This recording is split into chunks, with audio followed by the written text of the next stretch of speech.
নমস্কার সবাইকে, দাদিস kitchen and ব্লগে সবাইকে স্বাগত। আমি চলে এসেছি একটা কেকের রেসিপি নিয়ে। খ্রিসমাস আজকে আমার যদিও কেকের ভিডিওটা একটু পরে আপলোড হবে, বাট আমি খ্রিসমাসের দিন কীভাবে কেক বানাচ্ছি সেটাই আপনাদের সাথে শেয়ার করব। তার জন্য আমি যেই টপিংগুলো কেকের মধ্যে দেবো সেগুলিকে আমি কুচি কুচি করে নিচ্ছি। এটা কিশমিশ, আমন্ড, কাজু এবং খেজুর, আর সাথে দেবো আমি টুটি ফুটি। লালটা পাইনি, সবুজটা পেয়েছি। তো এইগুলো সবার প্রথমে আমি একটি বাটিতে তুলে নেব। বাটিতে তুলে নিয়ে সব কটা হালকা ময়দা দিয়ে টস করে আমাকে রাখতে হবে, যাতে এইভাবেই রাখতে হয়, নাহলে কিন্তু কেকের তলায় চলে গেলে খুব অসুবিধা হয়ে যায়, তখন পুড়ে যায় জিনিসটা। তো পুরো দিয়ে দিলাম টুটি ফুটি এবং সামান্য পরিমাণের কিন্তু ময়দা, দেখুন এটা সবটা মিশিয়ে আমি এবার এটা রেখে দেবো। অনেকে এটা একদমই ফুটি যেটা পাওয়া যায় সেই ফুটিতেও ভিজিয়ে রাখে। আমি এখানে শুধু যা সামান্য ময়দা কোটিং করে দিচ্ছি, ব্যাস তাহলেই হবে। জিনিসটা আর পোড়া লাগাটা পোড়াটা আর লাগবে না কিন্তু। এবার এটাকে আমি সাইড করে দেবো, করে নিয়েছি। আর এটা আমি যখন দেবো আমি কিন্তু ময়দাগুলোকে ঝেড়ে নিয়ে দেবো। এটা আমার সাইডে থাকে, এবার আমরা কেকের ব্যাটারে রেডি করতে চলে যাই। তো আমি কেকের ব্যাটারটা রেডি করার জন্য আমি কিন্তু এগলেস কেক বানাচ্ছি, এগ ছাড়া। তার জন্য আমি এক কাপের হাফ কাপ কিন্তু আমি সাদা তেল এর মধ্যে নিয়ে নিলাম। সাদা তেল নিয়ে নিলাম। এবার আমি এখানে 1.5 কাপ ময়দা করব, সেই অনুযায়ী কিন্তু আমি সমস্ত পরিমাণ কিন্তু দিচ্ছি। আর এখানে মিষ্টিটা একদম পরিমাণ মতন, কেউ বেশি মিষ্টি খেতে পছন্দ করে, কেউ কম। আমি এখানে 15 চামচ মতন কিন্তু চিনি দিয়ে দেবো। এটা 3 চামচ, 4,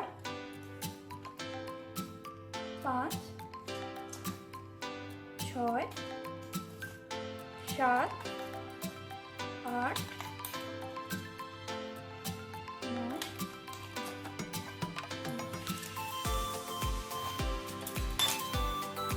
9, প্রায় 11 চামচ মতন চিনি দিয়েছি। এটা আগে আস্তে আস্তে গুলিয়ে নিই আমি তেলের সাথে, তারপর আমার যদি মিষ্টিটা আরও লাগে আমি অ্যাড করে দেবো।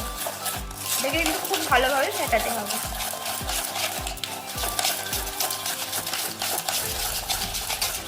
চিনির সাথে আমি তো একদম তেলের সাথে চিনিটা কিন্তু ভালো করে গুলিয়ে নিয়েছি। এরপর আমি হাফ কাপও নয়, হাফ কাপের কম কিন্তু আমি দই দিয়ে দিচ্ছি। এর মধ্যে আমি দইটা অ্যাড করে দিলাম। এবার এইটার সাথে ভালো করে কিন্তু আমাকে ফেটতে হবে। সমস্ত জিনিস খুবই ভালোভাবে কিন্তু এগুলোকে মিশিয়ে নিতে হবে। বেশ খানিকক্ষণ ধরে কিন্তু এটাকে ফেটাতে হবে।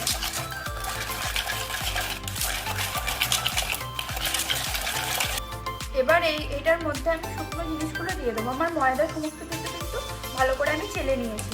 তো এরপর আমি এটার মধ্যে দিয়ে দিচ্ছি 1 কাপ। আমি বলেছি আমি 1.5 কাপ ময়দার করবো, আমি সেই অনুযায়ী সমস্ত মেটেরিয়ালস দিচ্ছি কিন্তু। আর 1.5 কাপ ময়দা আমি দিয়ে দিলাম এর মধ্যে। এবার এটাকে খুব ভালোভাবে এটার মধ্যে ফেটাতে হবে। এবার আস্তে আস্তে আমি এটাতে দুধটাও কিন্তু অ্যাড করবো। এটাকে খুব ভালোভাবে মিশিয়ে নিই। ঘনত্বটা হয়ে গেলে আমি দুধ অ্যাড করবো।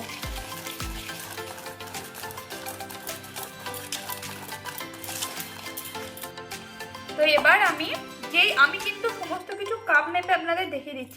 আপনারা কিন্তু একটা কাপ নিয়ে নেবেন। আপনারা যেই কাপে ইউজ করবেন, মানে যেই কাপে ময়দা মাখবেন সেই কাপ মেপেই কিন্তু সমস্ত কিছু ইনগ্রেডিয়েন্টস আপনারা ইউজ করবেন। তো এবার 1 কাপ দুধ আমি অল্প অল্প করে দিয়ে আমি একটা ব্যাটার রেডি করব।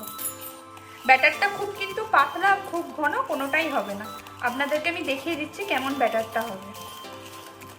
আমি কিন্তু প্রফেশনাল কেক আর্টিস্ট নই, আমি বাড়িতে যেভাবে বানাই আপনাদেরকে আমি কিন্তু সেইভাবেই দেখাচ্ছি। এটা খুব ভালোভাবে ফেটাতে হবে। এই মুহূর্তে আমি এবার এর মধ্যে যেগুলো মেন ইনগ্রেডিয়েন্টস কেকের, সেটা হচ্ছে বেকিং পাউডার হাফ চামচ মতন দিয়ে দিলাম। আর বেকিং সোডা তার থেকেও কম যাবে। বেকিং সোডা 1 চামচে 4 ভাগের 1 ভাগ যাবে।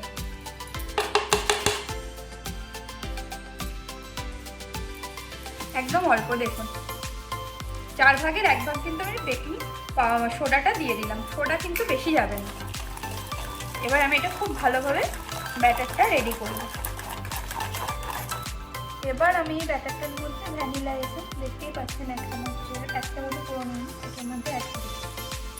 ভ্যানিলা এসেন্স দিলে ফ্লেভারটা খুব সুন্দর আসে। এবার এটাকে ভালো করে একটু ফেটিয়ে নিতে হবে।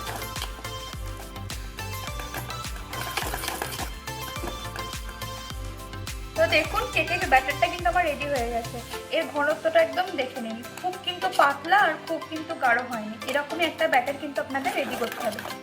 আমার এই ব্যাটারটা রেডি হয়ে গেছে। এরপর আমি যেই এই টুটি ফুটি সমস্ত ইনগ্রেডিয়েন্টস আমি মিক্স করে রেখেছিলাম, এবার সেটা আমি হালকা করে দিয়ে, দেখুন খুব কিন্তু ময়দা নেই, এটা দিয়ে দিলাম। দিয়ে এটাকে আমি প্রথমত কিছুটা গুলিয়ে নেব, তারপরে লাস্টে আবার স্টফিং হিসেবে আবার উপরে কিন্তু আমি ছড়িয়ে দেবো। এটা যত বেশি জিনিস এগুলো যাবে খেতে কিন্তু কেকটা তত বেশি ভালো লাগবে। ভালোভাবে মিশিয়ে নিলাম। এরপর আমি যেই পাত্রে করব সেটাতে আমি বাটার পেপার আমার নেই, তো আমি সেখানে একটা নর্মাল খবরের কাগজ ইউজ করব আর সাদা তেল আমি ওটাই মাখিয়ে নেব। চলুন আপনাদেরকে সেই পদ্ধতিটা দেখাই। সাদা তেল দিয়ে দিচ্ছি বেশ খানিকটা, আর সামান্য পরিমাণের ময়দা। এই দুটো ভালো করে এর গায়ে কিন্তু আমাদেরকে লাগিয়ে নিতে হবে। চারিদিকে কিন্তু খুব ভালোভাবে এটাকে লাগাতে হবে, তাহলে যদি এটা লাগানো হয় কেকটা হয়ে যাওয়ার পর তুলতে কোনো কিন্তু অসুবিধা আমাদের হবে না। আর একটু সামান্য পরিমাণে ময়দা দেবো। আমার কাছে বললাম বাটার পেপার নেই, তার জন্য আমি একটা মাপ করে কাপড়ের কাগজ কেটে নিয়েছি। তো এটার উপরেও আমি কিন্তু সাদা তেল দেবো অল্প পরিমাণে।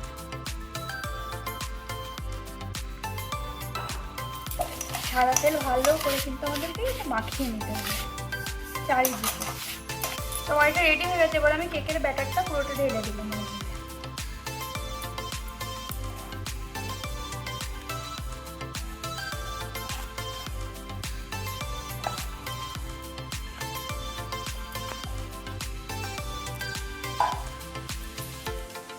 এখন বসানোর আগে এরকমভাবে কয়েকবার ড্যাপ ড্যাপ করে নিতে হবে, করে নিতেই হবে কিন্তু।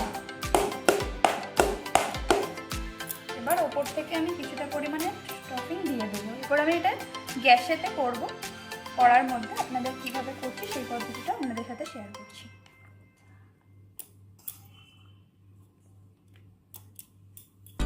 এবার আমি কেকটাকে ব্রেক হতে দেবো।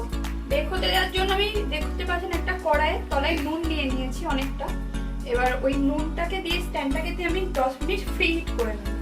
তারপরে আমি কেকটাকে দিয়ে আধা ঘন্টা মতো বেক করে নেব। দেখুন 10 মিনিট ফ্রি হিট করে নিয়েছি। এবার আমি এই যে কেকের ব্যাটারটা 4-5বার ঠুকে দিয়ে আমি দিয়ে দিয়েছি। এরপর এটাতে ওয়েট, এবার আমি এটা ভালো করে ঢাকা দিয়ে এবার আধা ঘন্টা মিডিয়াম টু লো ফ্লেমে বেক করতে নেব। দেখুন আমি আমার কেক কিন্তু একদম রেডি হয়ে গেছে। এটা আমি প্রায় 45 থেকে 50 মিনিট আমি গ্যাস ওভেনে রেখেছিলাম। ফার্স্ট 10 মিনিট পুরো ফুল ফ্লেমে ছিল, তারপরে লো টু মিডিয়াম ফ্লেমে করে দিয়েছিলাম। তো আমাদের কেক রেডি হয়ে গেছে। আমরা কীভাবে করবো, কেকটা রেডি হয়ে গেছে। একটা ছুরি বা কাঠি নিয়ে এইভাবে গর্ত করুন। দেখুন কিছু মতো লাগছে না, মানে আমাদের কেক রেডি হয়ে গেছে। এবার আমি এটাকে নামিয়ে নিয়ে ঠান্ডা করে কেটে দেখাবো আপনাদের কতটা নরম হবে। আপনাদের দেখিয়েছিলাম কেকটা রেডি হয়ে গেছে। তো এবার আমি এটাকে কেটে আপনাদের দেখাবো। এটাতে কিন্তু দেখুন কতটা স্পঞ্জি হয়েছে, আপনাদের ধরে দেখাচ্ছি। আপনারা দেখলেই বুঝতে পারেন কতটা স্পঞ্জি হয়েছে। এই যে কাগজটা দিয়েছিলাম সেটাও কিন্তু আমরা এখন তুলবো না, একটু পর তুলবো। আপনাদেরকে আগে কেটে দেখাই কেমন হয়েছে। প্রচুর ড্রাই ফ্রুটসে ভর্তি আছে কিন্তু এটাই আপনারা দেখিয়েছিলেন। আমি একটু আগে দিয়ে দিয়েছিলাম বলে ড্রাই ফ্রুটসটা আপনাদের সেইভাবে দেখাতে পারছি না। দেখুন কেকটাকে আমরা কেটে নিয়েছি। কেকটা কতটা স্পঞ্জি হয়েছে দেখুন। আর দেখুন পুরো ড্রাই ফ্রুটসে কিন্তু ভর্তি আছে। এরকমভাবে একবার কেক বানিয়ে খাবেন, আশা করছি ভালো লাগবে। আমি প্রফেশনাল কেক আর্টিস্ট নই, আমি যেইভাবে বানাই আপনাদের কিন্তু সেইভাবেই দেখানো।